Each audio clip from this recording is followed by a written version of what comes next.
Entre 1914 y 1918 apareció un nuevo y sorprendente escenario bélico que iba a revolucionar la guerra: el aire. Hubo feroces combates aéreos. Cazas contra cazas. Igual que si lo estuviera viendo. Era como una nube de moscas en el cielo, moviéndose rápido, claro. Muy rápido y bajando en picado. Había accidentes tremendos y la lista de bajas indicaba que casi todos los pilotos morían. Di un beso a mi madre. Lo recogí todo y le dije: adiós, mamá. No creo que volvamos a vernos. Era la actitud que tenías que tomar. Sabías que ibas a morir. La guerra en el aire vio cómo los aviones se las arreglaban para despegar desde una plataforma situada encima de otro aeroplano. Y la invención de un concepto radicalmente nuevo, el portaaviones, dio impulso a una carrera tecnológica. Los diseñadores de ambos bandos intentaban superarse unos a otros. Esa carrera trajo la nueva época de los aviones de combate y de los bombarderos. De una nueva raza de héroes, los ases del aire. Ahora podemos ver esa guerra aérea tal como la vieron los pilotos, en color.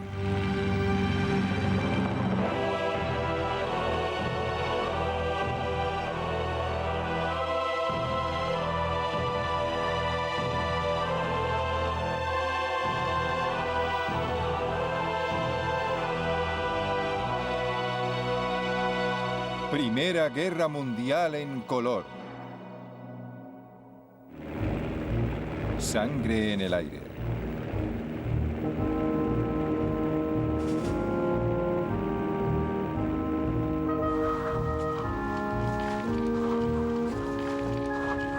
En el verano de 1914, mientras los ejércitos europeos marchaban hacia la guerra, los jóvenes de todo el continente se sentían atraídos por una forma de combate nueva y atrevida.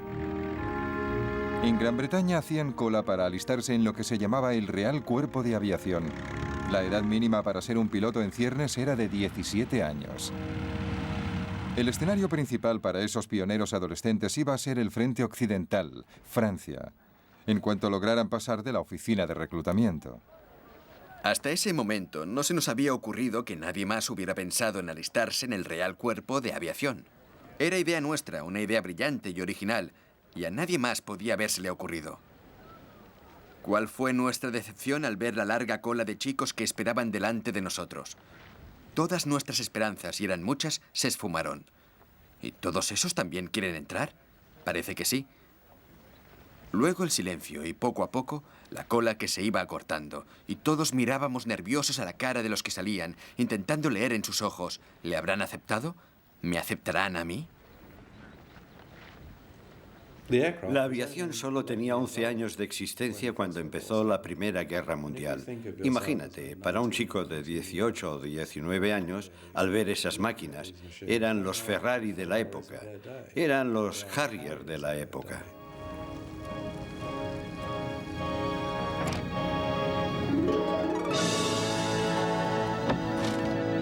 La aviación, con toda su temprana locura, acababa de nacer.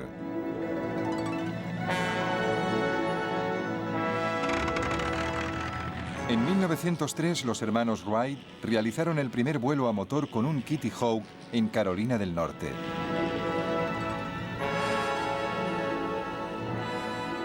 Los jefes militares empezaron a comprender que los aviones podrían ser útiles para la guerra. En 1909, el francés Louis Blériot cruzó 30 kilómetros de mar, el Canal de la Mancha.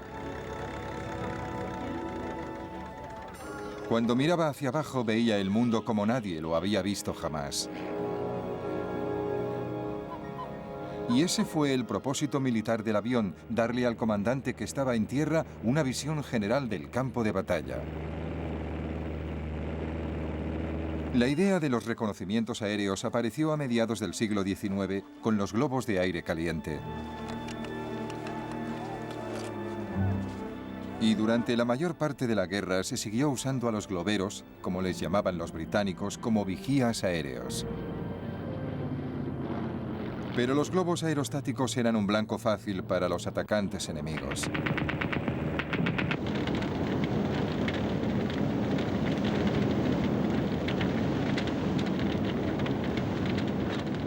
Para mayor seguridad, desde 1916 se permitió a los tripulantes de globos usar el paracaídas plegable que se había presentado en Norteamérica por primera vez hacía 30 años.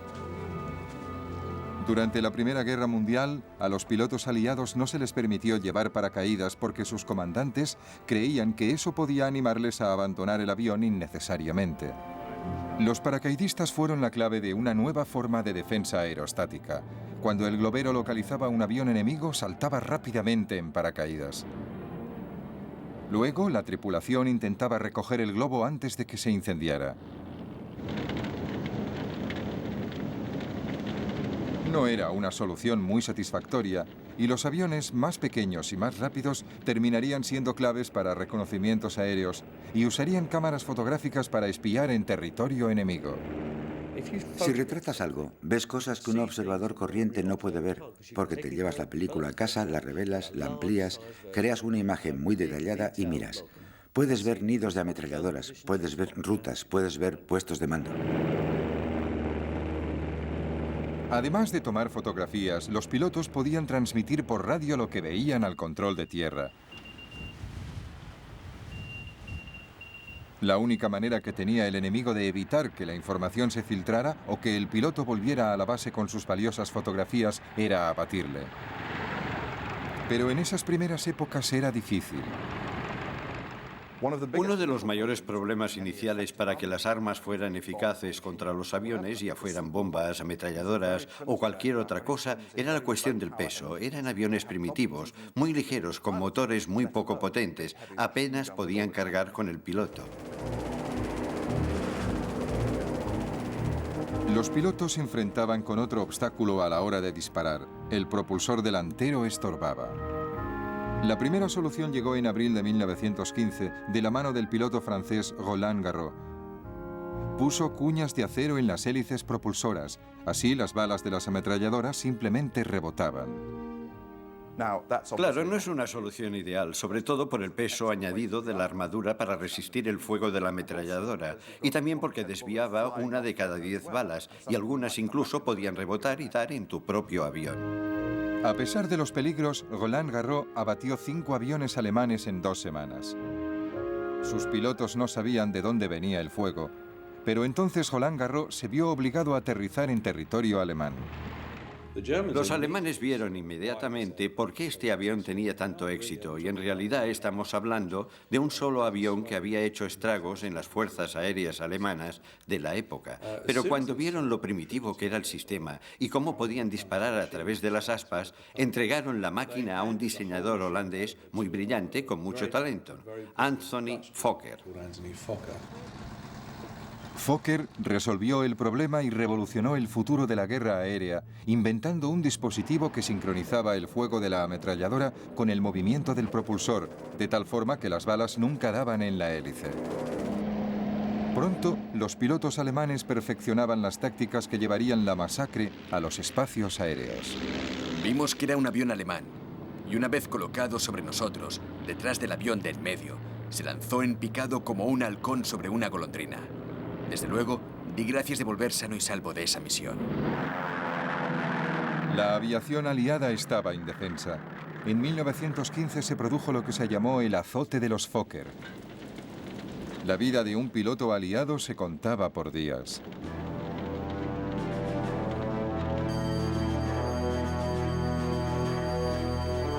El azote de los Fokker de 1915 estaba acabando con los pilotos franceses y británicos. Pero el ejército necesitaba con desesperación tener ojos en el aire.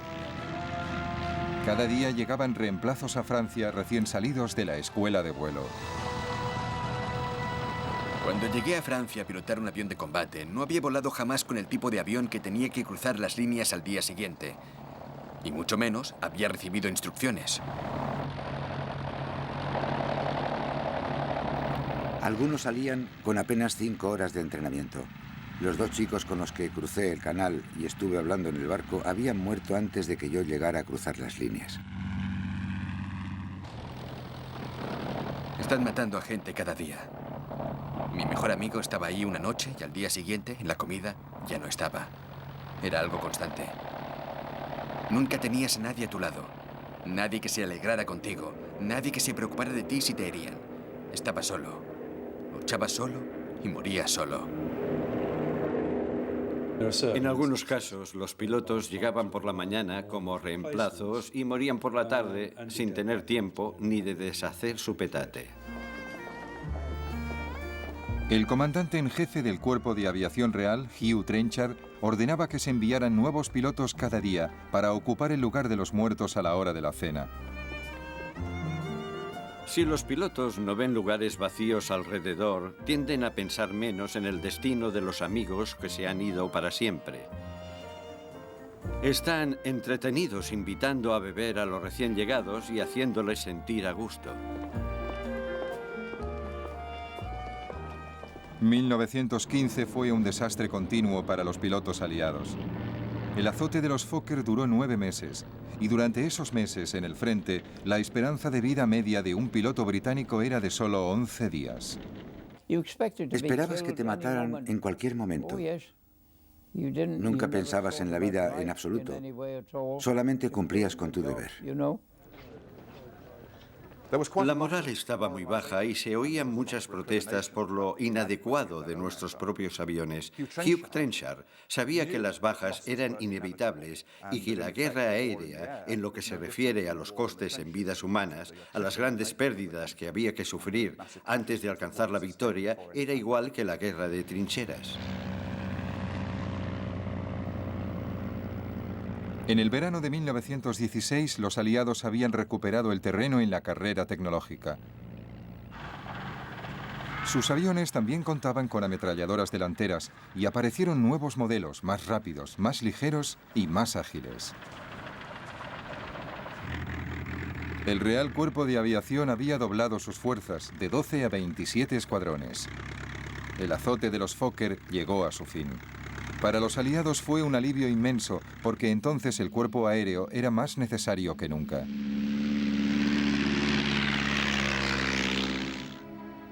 El punto muerto en la guerra de trincheras duraba ya casi 2 años. Tanto los comandantes aliados como los alemanes buscaban con desesperación la forma de romperlo. En febrero, los alemanes habían lanzado una ofensiva masiva en Verdún y los franceses resistían a la desesperada.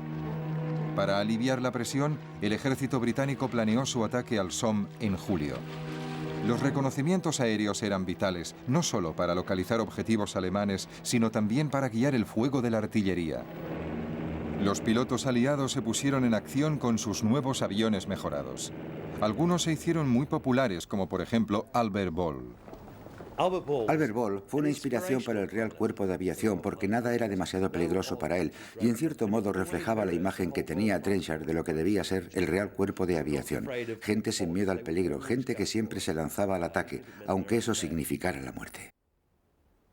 Dicen que he chocado con el suelo a 200 kilómetros por hora y que mire cómo ha quedado el tren de aterrizaje. Sí, ya lo he visto. Pero ahora ya está casi listo para volar otra vez. Fue una sensación muy extraña caer en picado. Tuve tiempo de ver cómo me había llegado la hora. Pero resulta que no llegó. Ball no representaba el futuro del Cuerpo de Aviación Real. No podía hacerlo. Confiaba en la suerte para seguir vivo. Volvía con el avión lleno de agujeros de bala. Albert Ball murió a los 21 años. Había abatido 44 aviones alemanes. Los franceses fueron los más rápidos en sacar partido de sus ases del aire. Concentrándose en las vidas de los héroes del aire, distraían al público de las masacres en las trincheras. Los pilotos de éxito eran perseguidos por la prensa y exhibidos entre la alta sociedad.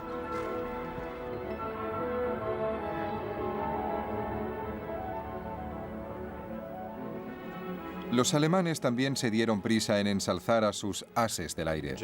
En los servicios alemanes, esa publicidad se usaba para levantar la moral, pero no solamente la de los pilotos, sino también para crear héroes entre la población, y por eso se publicaba cómo los pilotos competían unos con otros y se concedían medallas por abatir un cierto número de aviones.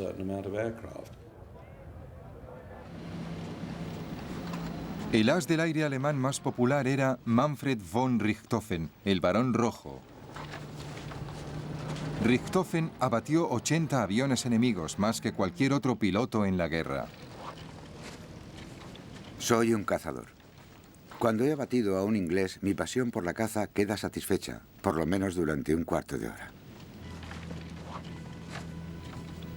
Von Richthofen se convirtió en el ídolo de una visión romántica de la guerra aérea. Caballeros con brillantes armaduras voladoras enfrentándose en combate singular.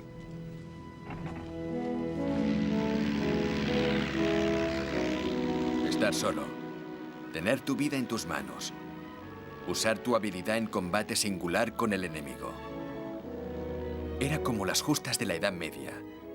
La única esfera de la guerra moderna donde uno aún veía a su adversario y se enfrentaba a él en mortal combate. La única esfera donde aún existían la caballerosidad y el honor.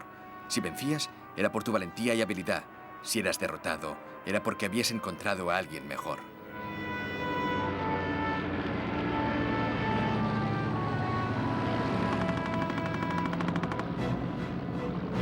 Pero mamá, no se pueden imponer desde la simple tierra las normas para la gente que patrulla por el aire. Allí eres alguien distinto. Yo diría que no eres un hombre. Yo por lo menos no lo soy. Eres la encarnación del diablo, lleno de la emoción de jugar al mejor juego que haya creado Dios jamás, loco tras los alemanes, olvidando todo lo demás. En lo único que piensas es en demostrarle al cabeza cuadrada que hay un solo hombre digno de estar en el aire, y no dos. En una zona de combate, cuando las balas silban a tu alrededor y estás envuelto en humo negro, te conviertes en otra persona. No eres humano, por decirlo de alguna manera. En cierto modo, dejas de ser humano. Eres una máquina de guerra y cumples con tu misión. En abril de 1917, los alemanes volvían a adelantarse en la disputada carrera armamentística. Su ventaja era en parte táctica. Empezaron a actuar en escuadrones de 14 aviones llamados Jastas y enviaban 3 o 4 Jastas hacia el frente de una vez. Estos grupos masivos recibían el apodo de circos volantes. Las Jastas llevaron a las primeras grandes escenas de duelos entre escuadrones y no entre individuales, los famosos días de los combates en grupo. Los escuadrones británicos y aliados se enfrentaban a los circos alemanes en el aire, sobre las trincheras, y luchaban hasta la muerte, muchas veces ante la sorpresa de la infantería que les veía desde abajo. Igual que si lo estuviera viendo, eran como una nube de moscas en el cielo, moviéndose rápido, claro, muy rápido, y bajando en picado y rodeándose unos a otros. Y oíamos los disparos, claro, pero estaban muy altos. Yo vi algunas batallas maravillosas, batallas aéreas entre 2 aviones de combate. Y nunca... Pero el problema es que nunca sabíamos quién ganaba. Apostábamos entre nosotros y yo me preguntaba, ¿quién volverá? ¿Quién va a ganar hoy? ¿Serán los alemanes o será uno de nosotros? La superioridad de los aviones alemanes y las tácticas Jasta costaron caras a los aliados. En 1917, durante el llamado Abril de Sangre, perdieron 150 aviones y 316 aviadores. Unos meses más tarde llegaron los primeros pilotos norteamericanos, pero la superioridad alemana se mantenía. Sin embargo, los aviadores aliados tenían que seguir volando sobre las líneas enemigas para dar información a sus ejércitos que preparaban desde tierra sus ofensivas de verano. Los comandantes y hasta los pilotos sabían que no tenían el mejor equipo ni las mejores herramientas para el trabajo y sin embargo les exigían que contribuyeran a una gran ofensiva. Sabían que los alemanes tenían mejores equipos y hasta cierto punto mejores tácticas y era algo trágicamente inevitable. Tenían que seguir volando. En esos momentos no podían hacer nada. Esta mañana nos hemos enfrentado con una nueva gama de Fokkers y desde luego son muy buenos. El piloto se ha quedado quieto y me ha bañado de plomo como con una manguera. Lo único que podía hacer yo es fijarme en su localizador y darle al timón de lado para desviarle la puntería.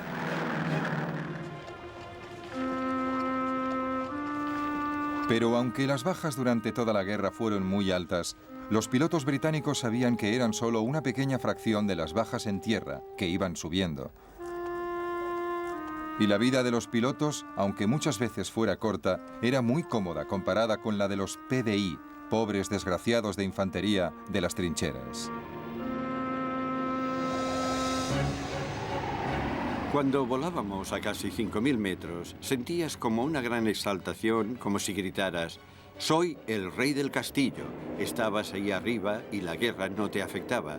Yo estuve en la infantería y siempre íbamos sucios, piojosos y muchas veces muertos de hambre, mientras que en el cuerpo aéreo vives como un señor.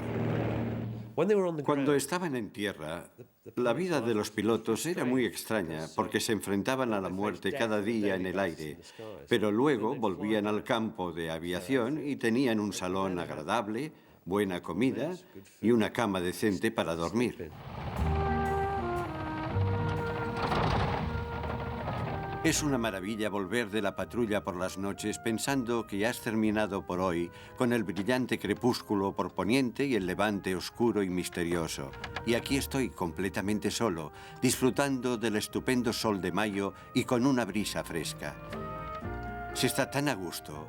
Oigo el ruido de las ametralladoras, pero aparte de eso, la guerra parece muy lejos, gracias a Dios.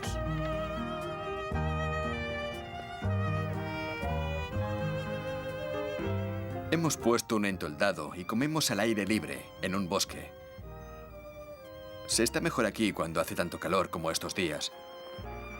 Aunque nos podría alcanzar el fuego de los cañones, ahora mismo no se nota que hay guerra. Estoy sentado en un bosque a la sombra y lo único que se oye son las ametralladoras que disparan a lo lejos y el gramófono del salón.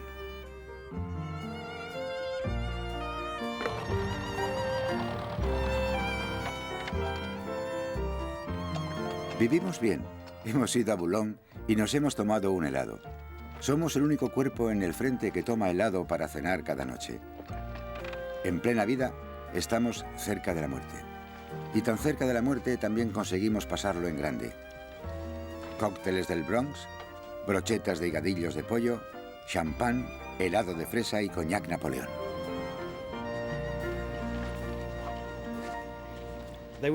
Más que nada eran chicos normales que podían morir en cualquier momento y vivían la vida intensamente.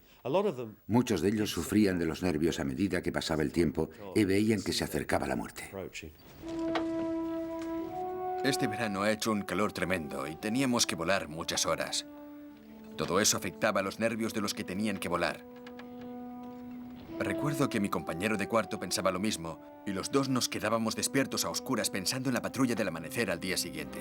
Al final no pudimos soportarlo más y nos confesamos uno al otro nuestro miedo y malos presentimientos. Encendimos las velas y luego nos sentimos un poco mejor y de alguna forma conseguimos pasar la noche igual que tendríamos que pasar el día siguiente. Un piloto vivía atormentado por una pesadilla, una cara. La cara parecía vaga y distante, y poco a poco se acercaba hasta que la nariz de la cara y la de él estaban casi juntas y se miraban. Nada más, solo se miraban. Entonces se despertaba y ya no podía dormir. ¿Quién era? ¿Alguien a quien había matado? ¿O era el hombre que le esperaba bajo el sol?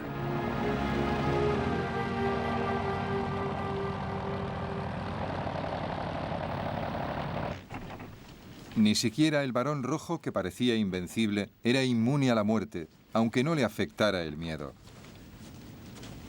La muerte era una perspectiva casi agradable, por lo visto. Una muerte gloriosa, luchando y volando hasta la última gota de sangre, la última gota de combustible, el último latido del corazón y el último rugido del motor. Una muerte de caballero andante a la salud de sus colegas, amigos y enemigos. Irónicamente, el Barón Rojo, as del aire por excelencia, no fue abatido por un avión aliado, sino por un cañón desde el suelo. Mientras él dominaba el aire sobre la tierra, tenía lugar otra guerra aérea aún más extraordinaria sobre el mar. Al principio de la guerra, los alemanes llevaban ventaja. Sus cepelines les permitían atravesar todo el Mar del Norte. Los británicos contraatacaron con su propia nave, el Vigía submarino. Podía volar a casi 80 kilómetros por hora y, como el Zeppelin, se usaba principalmente para misiones de reconocimiento. Gran Bretaña sufría los ataques de los submarinos. Había que localizarlos.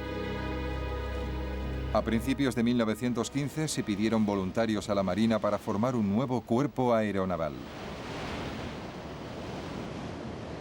Llegó un mensaje a todos los barcos y cruceros de combate de la flota diciendo que cada capitán tenía que recomendar a un joven oficial de unos 18, 19, 20 años para un servicio especial. Cuando llegamos al almirantazgo, nos acompañaron al despacho del primer almirante del mar, Lord Fisher, que nos recibió diciendo: «Caballeros, ustedes van a volar y dentro de un año seguramente estarán muertos o puede que consigan la Cruz de la Reina Victoria. Pero se les ha seleccionado para iniciar un nuevo servicio aéreo que contrarrestará la amenaza de los submarinos que sufrimos en esta guerra. Si no quieren volar, vengan a decírmelo antes de 48 horas». Pocos dudaron en alistarse para volar muy alto. Pilotar un avión en un día hermoso era un auténtico placer. Sentías que el cielo era todo tuyo. Podías ir donde quisieras dentro del alcance del barco. Volar a la altura que quisieras, a la velocidad que quisieras.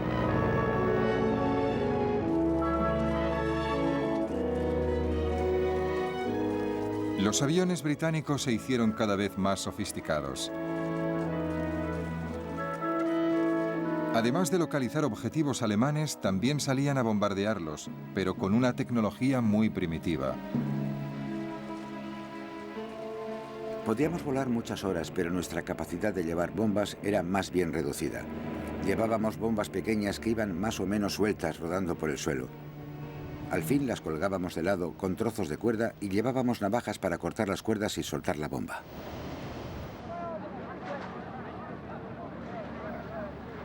Los globos aerostáticos, por elegantes que fueran, no eran precisamente eficaces. Lo que necesitaba la Marina eran aviones bien armados y más rápidos que pudieran actuar en el mar. El motivo principal seguía siendo la necesidad de acabar con los submarinos alemanes. En 1915 Alemania había declarado la guerra submarina sin restricciones y atacaba sin previo aviso a cualquier barco mercante que se dirigiera hacia Gran Bretaña. Ya habían hundido cientos de barcos. Una grave amenaza para Gran Bretaña que dependía del comercio para sobrevivir. Aunque los submarinos atacaban desde debajo del agua, tenía que pasar la mayor parte del tiempo en la superficie. La mejor manera de localizarlos era con aviones, que también podían servir para hundirlos. Pero para conseguir que esos aviones primitivos y de poco alcance cubrieran grandes extensiones de océano, había que superar una serie de grandes retos tecnológicos. La mayor contribución del servicio aéreo de la Armada Real fue ser pionera en el uso de aviones en el mar. Al principio de la guerra, los aviones eran hidroaviones. Esos aviones llevaban flotadores de madera atados a las ruedas para poder despegar y aterrizar sobre el agua. Pero levantar esos hidroaviones en el aire era un trabajo muy pesado. Para colocar el hidroavión en la superficie del mar, había que detener el barco y usar una grúa para depositarlo en el agua. Era un sistema complicado, una pérdida de tiempo y de energías. Para despegar de la superficie del mar se gastaba mucho combustible. Los flotadores eran pesados y reducían mucho la velocidad del avión. Y luego, para volver a subir el avión a bordo, había que repetirlo todo a la inversa. Aterrizar con el avión en el mar, detener el barco y levantar el avión hasta cubierta. Era una imagen sorprendente.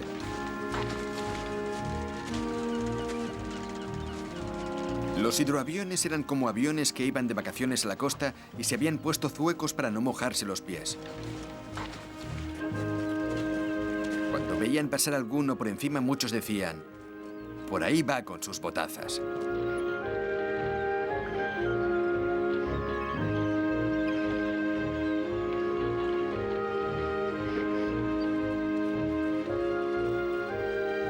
Todas las naciones en guerra se desesperaban buscando la forma de trasladar los aviones.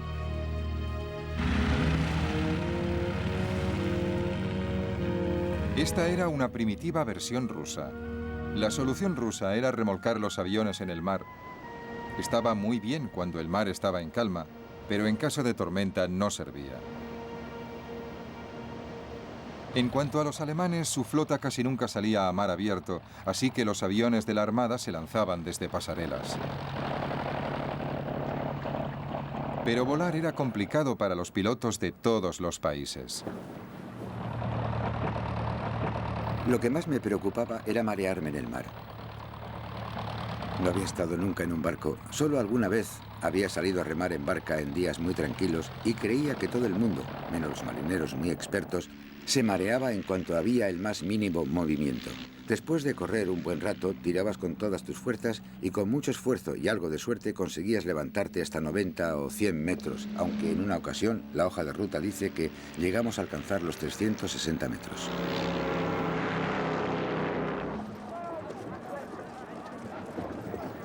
El primer avión marino británico producido en grandes series fue el Short. No era solo un avión de vigilancia, también podía ir armado con bombas. Eso añadía peso y los pilotos no siempre conseguían despegar.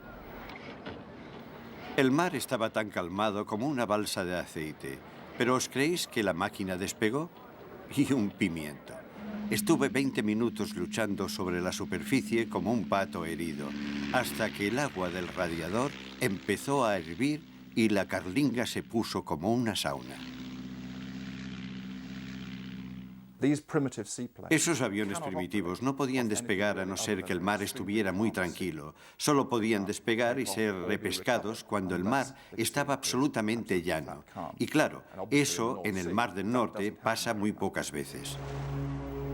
Otra respuesta a la amenaza de los submarinos fue construir aviones con un alcance mucho más largo, que podían despegar desde un puerto tranquilo, y así nació el barco volador. En 1917, un barco volador hundió su primer submarino, pero sus pilotos no tenían apoyo. Personalmente, considero que las batallas de barcos volantes eran mucho más desesperadas que las que se libraban en el frente francés. Lo digo porque, además de los riesgos habituales del combate, había que hacer un largo viaje sobre un mar desierto antes y después de la lucha. El Mar del Norte es muy peligroso. La niebla, las marejadas, las nubes bajas son más habituales que los días buenos. Siempre sabías que si te fallaba el motor o tenías cualquier problema tonto, era casi seguro que te ibas a ahogar, con muy pocas probabilidades de que te rescataran.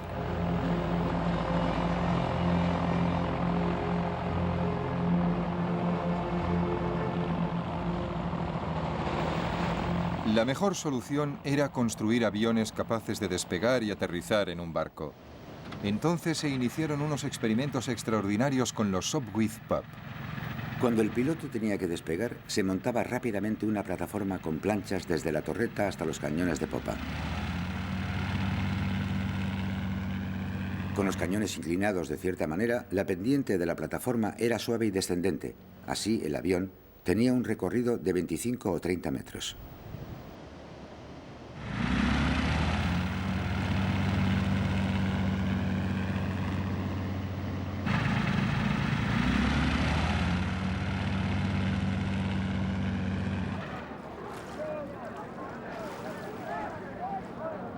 Era muy arriesgado. Si el piloto no lograba la velocidad suficiente para despegar, se estrellaba contra el agua.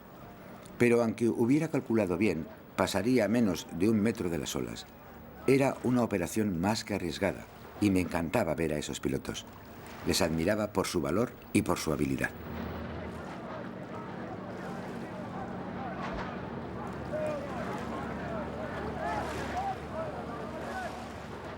El Servicio Aéreo de la Armada Real tuvo la suerte de contar con muchos innovadores, gente que tenía una curiosidad insaciable por ver lo que se podía hacer con un avión. Y esos experimentos llevaron al Servicio Aéreo de la Armada Real a volar en un reino completamente distinto. El resultado inevitable de esos experimentos fue el desarrollo del portaaviones. En agosto de 1917, un Sopwith Pup consiguió aterrizar con éxito en la cubierta del HMS Furious, un crucero que había sido reformado para convertirse en el primer portaaviones británico. Lo primero que tuvimos que hacer es aprender a despegar del puente frontal y aterrizar de nuevo.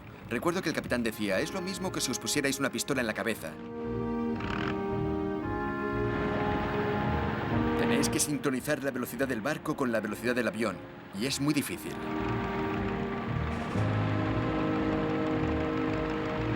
Pero a pesar de las dificultades, había nacido un nuevo tipo de arma. A principios de 1918 se lanzó el primer ataque de un portaaviones desde HMS Furious. Sus aviones, que despegaron sobre la cubierta, bombardearon y destruyeron los zeppelines alemanes en Torbium. Se trató de un hecho pionero en la historia del arma naval. El portaaviones alcanzó la mayoría de edad en esa batalla. Y al mismo tiempo, en tierra se había conseguido otro avance tecnológico, el nacimiento del bombardero.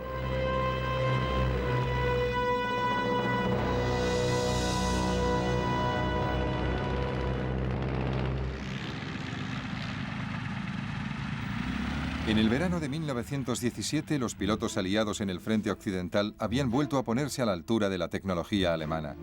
Ambos bandos empezaron a prestar más atención que nunca a un nuevo fenómeno. Desde el comienzo del conflicto, los aviones se habían usado para bombardear solo esporádicamente. Sin embargo, ahora muchos aviones antiguos de reconocimiento empezaron a ser transformados en bombarderos. Se les adaptaron unas fijaciones especiales para las bombas y en 1917 eran de uso habitual entre los aliados. Venían en una caja media docena de bombas envueltas en algodón en rama. No teníamos instrucciones, así que cogíamos las bombas, las desenroscábamos y cuando queríamos un detonador, yo decía, Charlie, pásame un detonador. Practicaba el lanzamiento de bombas de día y de noche, hiciera el tiempo que hiciera, con viento, desde cualquier altura hasta 750 metros. En el centro del aeródromo había un círculo grande pintado con tiza y el ejercicio se daba por bueno si la bomba caía dentro del círculo. Las bombas se usaban para estorbar los movimientos de las tropas enemigas. Siempre intentaban atacar puentes, vías de ferrocarril, estaciones, empalmes de vías de tren, cualquier cosa que impidiera moverse al enemigo.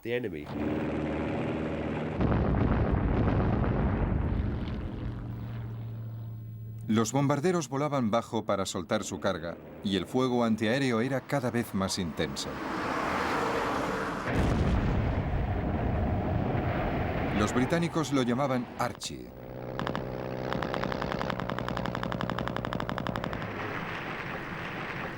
Pero intentar abatir un avión desde el suelo es difícil. Venían tan rápido que cuando habías cargado el arma, ya se habían ido. Solo podías tocarles si sabías por dónde venían, si te encarabas a esperarlos. Entonces, cuando aparecían, a lo mejor, tenías una oportunidad de dispararles, de pegarles un tiro. ¿Es que se movían tan rápidamente? Cada vez había más y más artillería antiaérea, pero no abatían muchos aviones. Era más bien un intento disuasorio, y es un buen indicador de la valentía de un piloto porque se reían de Archie. Bueno, primero tenían miedo, luego se reían y luego, cuando les fallaba el valor, empezaban a obsesionarse y a preocuparse de que ese día la nube de humo junto al avión les diera de lleno. No sé cuánto van a resistir mis nervios este bombardeo casi diario de Archie. Me he dado cuenta de que algunos están perdiendo los nervios poco a poco. Hoy, Archibald nos ha dado un buen rapapolvo y algunas balas han pasado demasiado cerca y oía los trozos de metralla que pasaban silbando y tienen que pasar muy cerca para que puedas oír el silbido de la metralla por encima del motor del avión. La carrera de armas aéreas de la Primera Guerra Mundial dio un giro nuevo y devastador a la industria del armamento. Por primera vez, los civiles se convirtieron en objetivos. Los alemanes llevaron a cabo el primer bombardeo a civiles en enero de 1915 en la costa de Norfolk. Su bombardero era un Zeppelin. En mayo de 1915 los cepelines bombardearon Londres. 7 civiles resultaron muertos. Dijimos, mira eso. Era una cosa larga y negra con forma de puro que se acercaba muy despacio. Abracé a mi madre y la verdad, no sé lo que sentimos. La gente empezó a prepararse para los ataques de los cepelines. Contaban que un comerciante en vinos alquilaba una de sus bodegas y mucha gente que conocíamos acondicionaba el sótano y dormían allí con los abrigos y las bolsas con las cosas de valor al lado. Al principio, los ataques de los cepelines contra Gran Bretaña tuvieron un gran efecto psicológico porque desde la época medieval siempre se ha visto Gran Bretaña como una isla fortaleza segura. Nadie podía tocarnos mientras conserváramos el dominio de los mares. En comparación con los bombardeos posteriores de la Segunda Guerra Mundial, no mataron a tanta gente. Fue la novedad de sentirse repentinamente amenazados desde el aire lo que provocó más pánico del que se podía esperar, dadas las estadísticas. Los cepelines eran lentos y vulnerables, y los alemanes desarrollaron un nuevo bombardero de largo alcance, el Gotha. En el verano de 1917, escuadrones de Gothas salieron de Ostende, en Bélgica, para atacar Inglaterra. Pude distinguir muchos aviones enormes en formación volando hacia el este. Me lancé en picado sobre el último y le solté todo un cargador a poca distancia. Tuve la satisfacción de ver cómo las balas le daban en todo el fuselaje y las alas, pero aparte de hacerle bajar un poco el morro, no tuvieron el efecto que deseaba. Me llevé una gran decepción. Qué insolentes eran los malditos cabezas cuadradas, paseándose por el cielo de Inglaterra como si fueran los dueños. Me volvía ciego de rabia pensando que los germanos irían a bombardear Londres y que encima se irían tan tranquilos, o casi. Los alemanes volaban adrede sobre Londres en esos bombarderos pintados de blanco en pleno día para demostrar que podían hacerlo y que eran invulnerables para los aviones de combate británicos. Eso tuvo un impacto inicial significativo, como los cepelines. También crearon mucho pánico al principio por la novedad de los bombardeos. En el ataque a Londres murieron 162 personas. Para calmar a la nación, un escuadrón de ataque volvió rápidamente desde el frente occidental para procurar cobertura aérea a la capital.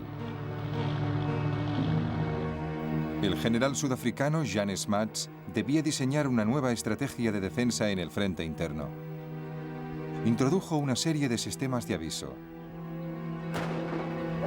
Cohetes explosivos llamados petardos, silbatos de la policía y carteles, y también nuevas armas antiaéreas.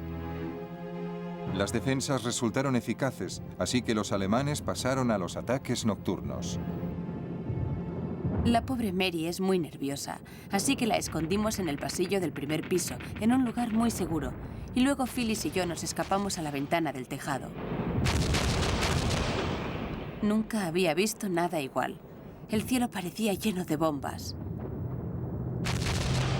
Luego se sintió un silencio de muerte, espantoso después de tanto ruido. Y luego, viniendo del este, oímos los motores de los aviones. Por poco nos matamos intentando verlos, pero con la niebla no veíamos nada.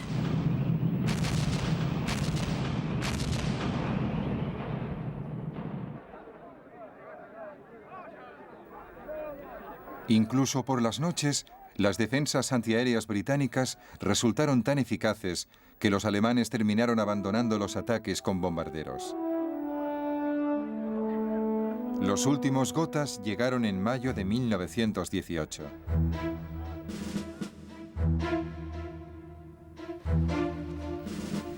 Los británicos también habían desarrollado sus propios bombarderos como el Handley Page, que tenía autonomía para atacar objetivos en Alemania.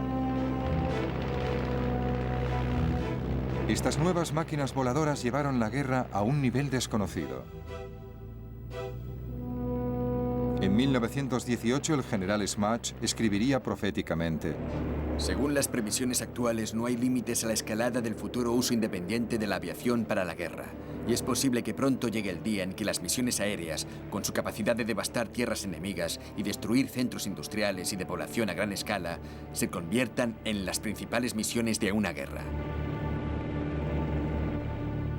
Lo más distintivo de las misiones aéreas de la Primera Guerra Mundial es lo rápido que evolucionan. Empezamos con técnicas muy primitivas, globos de observación y pequeños aviones. Al final de la guerra ya había bombarderos estratégicos, escuadrones de aviones de combate, portaaviones y toda la gama de fuerzas aéreas que se desarrollaría durante el resto del siglo. A pesar de todos los cambios tecnológicos y estratégicos que había detrás, la lucha en el aire se reducía a individuos en sus aviones, enfrentándose en un combate singular de nuestros tiempos. El coste para ellos fue muy alto. Es posible que murieran miles de pilotos, y no millones, como en las trincheras, pero sus posibilidades de sobrevivir también eran muy pocas. La muerte de un as del aire, un norteamericano llamado Raoul Loveberry, resumía cómo se veían a sí mismos. Su canción reflejaba lo que el piloto sabía, que su vida era emocionante, pero corta.